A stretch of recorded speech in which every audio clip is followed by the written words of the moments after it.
Moi, mun nimi on Sampsakurri. Tällä videolla tuliaisia Japanista. Mä kävin syyslomalla Tokiossa ja kuuluisilla Akihabaraan elektroniikkakaupoilla ja sieltä ostin tuliaisiksi japanilaisen Realforcen RC1-näppäimistön ja tämän taustallahan on legendaarinen japanilainen valmistaja Topre, joka myy näppäimistöjä siis tällä Realforce-brändillä ja valmistaa itse mekanismiltaan hyvin omintakeiset kytkimet tähän. Tutustutaan ja fiilistellään tällä videolla tätä Topren näppäimistöä ja testataan sillä kirjoittamista. Mutta sitä ennen sana tämän videon sponsorilta AOSelta. AOC 24G4HRE. Hyödynnä koko potentiaalisi. Vapauta nopeus ja tarkkuus 200 Hz Fast IPS-pelinäytön avulla. Näytön koko 23,8 tuumaa. Full HD-resoluutio 0,5 millisekunnin MPRT-vasteajalla ja G-Sync yhteensopivuudella. Laaja väriskaala, HDR10, e-urheilujalusta ja integroidut kaiuttimet. Näppäimistö löytyy Akihabarasta Big Camera-liikkeestä, josta mä etukäteen selvitin, että näitä Realforce-näppäimistöjä on kokeiltavana ja netistä pystyy myös tarkistamaan varastosaldon. Tämä RC1 on Realforcen uusimpia malleja ja julkaistu markkinoille vuosi sitten. Tämä on 70% kokoinen ja langaton ja saatavilla yhdysvaltalaisella ANSI ja japanilaisella isoa muistuttavalla JIS-näppäimistöasettelulla. Koska tämä oli tuliainen mulle itselle Japanista, niin mä otin ton japanilaisen version. Näppäimistön hinta oli 35 860 jeniä eli noin 200 euroa ja tax-free hinta noin 185 euroa eli ei mistään ihan halpisnäppäimistöstä kuitenkaan kyse. Näitä Realforce-näppäimistöjä on ollut markkinoilla jo yli 20 vuotta ja tämä myyntipakkaus on varsin pelkistetty. Musta laatikko, missä lukee joka kyljessä Realforce ja takana Topre. Päädyssä on sitten näppäimistön mallinimi ja speksit japaniksi. Sisältä löytyy USB-kaapeli ja sitten varoitus, jossa sanotaan, että ensimmäisellä käyttökerralla näppäimistö täytyy olla kytkettynä tietokoneeseen USB-kaapelilla. Se varoitus on sentään englanniksi. Ja sitten täällä pohjalla on ohjevihkonen pelkästään japaniksi ja ilmeisesti tuotteen rekisteröintitiedot. Sitten itse näppäimistöön, eli kyseessä on siis 70% kokoinen langaton näppäimistö Bluetooth-yhteydellä ja USB-C-liitin löytyy takapäädystä keskeltä. Tämä runko on kovaa muovia ja ihan jämäkkä rakenne. Netistä löytyvien kuvien perusteella mitään ihmeempiä vaimennuksia täällä sisällä ei kuitenkaan ole. Pohjasta löytyy korotusklipsut yhteen asentoon. Näppäinasettelu on siis japanilainen JIS, joka on isopohjainen, eli löytyy isokokoinen enter, mutta sitten taas erikoisuuksina tämä vasen shifti on leveä, kuten ANSissa, ja sitten taas tämä oikea alanurkka on ahdettu ihan täyteen, ja oikeanpuoleinen shifti sekä backspace on sitten yhden näppäimen kokoisia. Tässä keskellä on välilyönti ja se on varsin kapea. Sen vierellä on muutama mulle tuntematon näppäin, ilmeisesti kirjoituskielen valinta englannin ja japanin välillä. Mutta muuten aika helposti käytettävissä suomenkielisenäkin ja käyttökokemuksia sitten lisää kirjoitustestin yhteydessä. Näppäinhatut on tummemman ja vaaleamman harmaat, PBT-muoviset ja miellyttävän karhealla tekstuurilla. Nämä ei ole kaksoisruiskuvaleetut, eli nämä mustat kirjaimet on sublimoitu hattuihin ja ihan selkeällä fontilla sekä myös japaninkieliset merkit on näissä mukana. Taustavalaistusta näppäimistöstä ei löydy ja noi mustat kirjaimet noissa tummanharmaissa näppäinhatuissa näkyy vähän heikosti. Sitten kytkimiin, jotka on tämän näppäimistön erikoisuus, eli ne on japanilaisen Topren valmistamat ja perustuu kapasitanssin muutokseen ja niiden rakenne poikkeaa perinteisistä mekaanisista kytkimistä olennaisesti.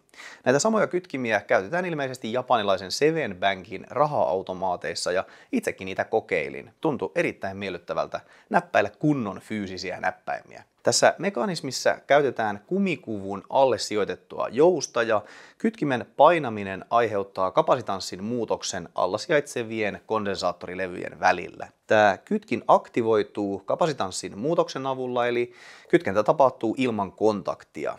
kytkentäpiste on ohjelmallisesti muokattavissa 0,1 mm välein.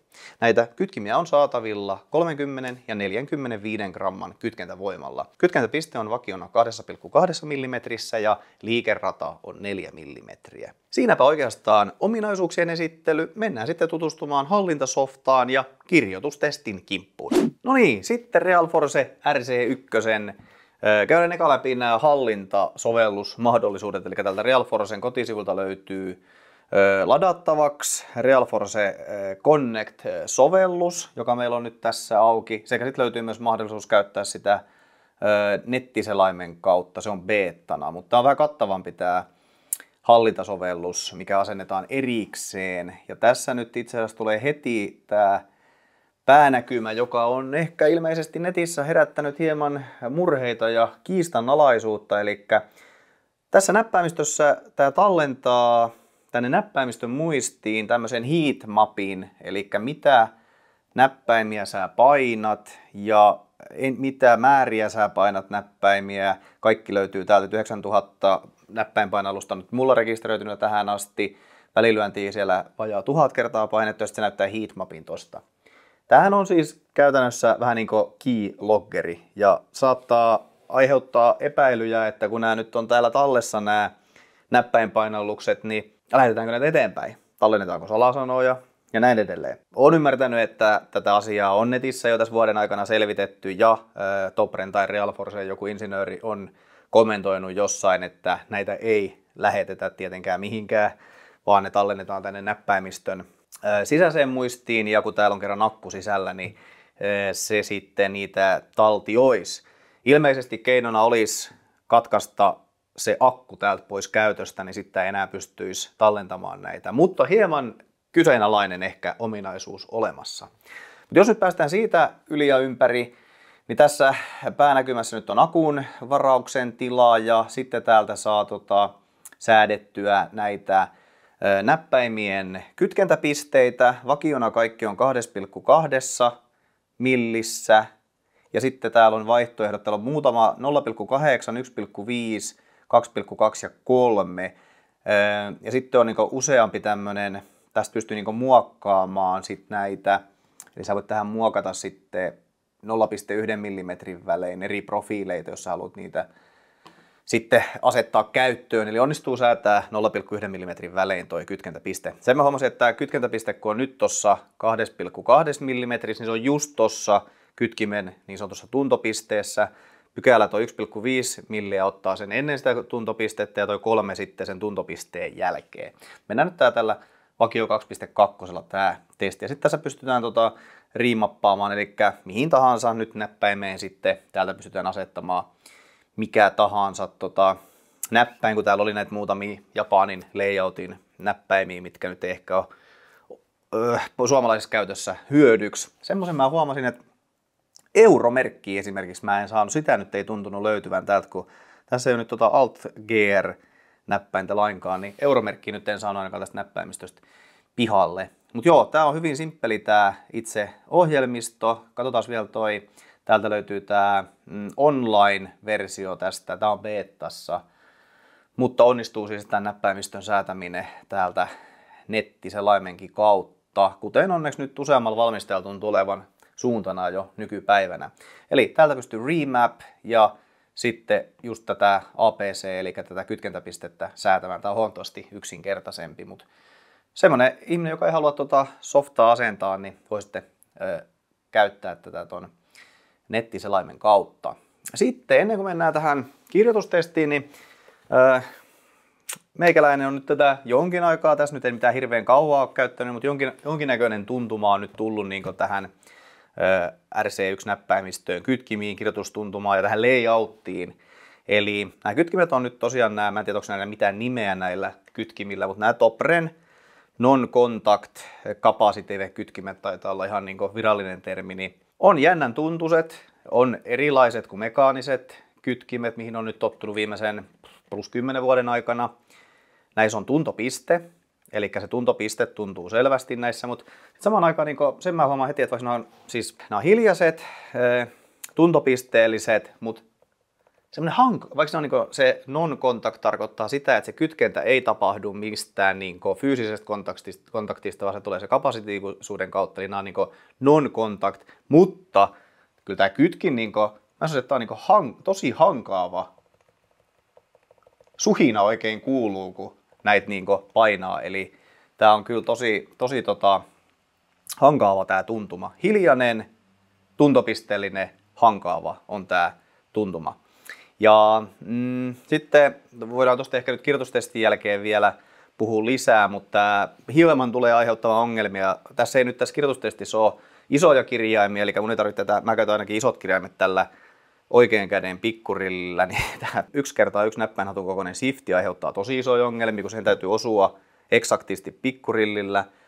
Tämä backspace samoin kuin on tämmöinen 1x1, niin siihenkin on vähän hankala osua. Sitten kun tämä delete on tässä yläpuolella, niin nämä tuntuu menevän tässä näin vähän ehkä ristiin ja sekaisin. Mutta muuten nyt suht koht Suomi käyttö onnistuu. Mutta otetaan nyt vähän sitä kirjoitustestiä. Musta oli parempi kirjoittaa nämä aika korkeat nämä jalat täällä. Tämä menee ehkä vähän liian kulmaan, mutta ehkä parempi käyttää tällä ilman niitä jalkoja. Mutta koitetaan kirjoittaa. –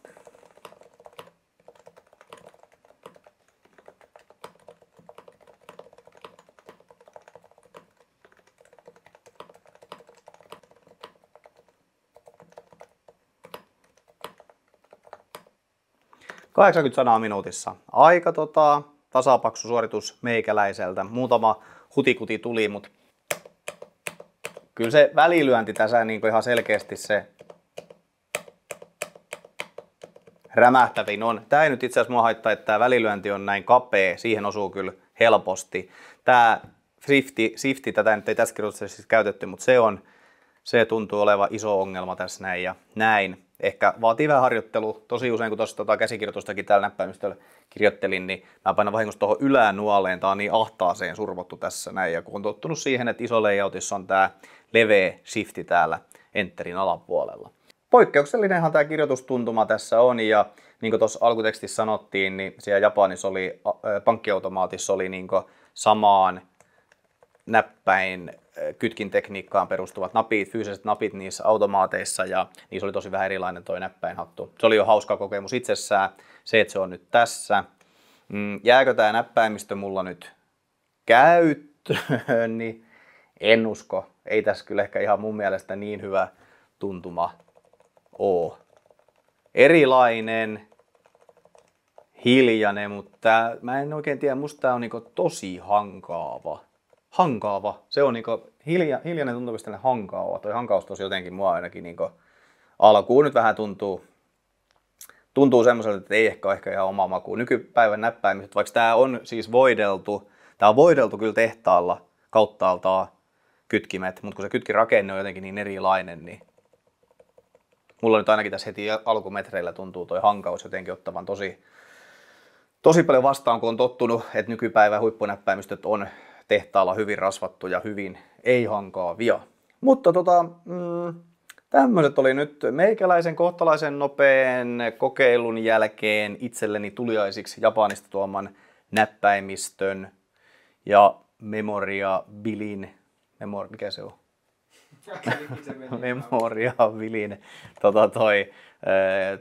tuntumat.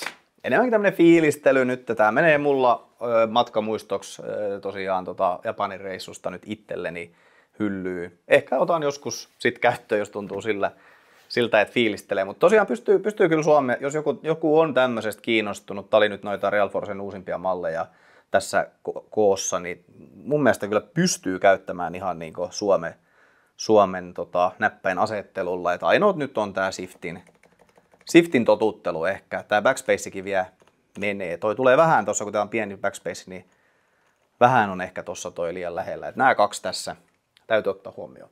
Mutta se oli semmonen Realforce Topre Japani-henkinen näppäimistövideo. Jos tykkäsit videosta, heitä yläpeukku. Lisää rautaa ja näppäimistövideoita tulevaisuudessa. Tilaa esimerkiksi kanava. Kiitos. Lisää rautaa seuraavalla videolla. Moro!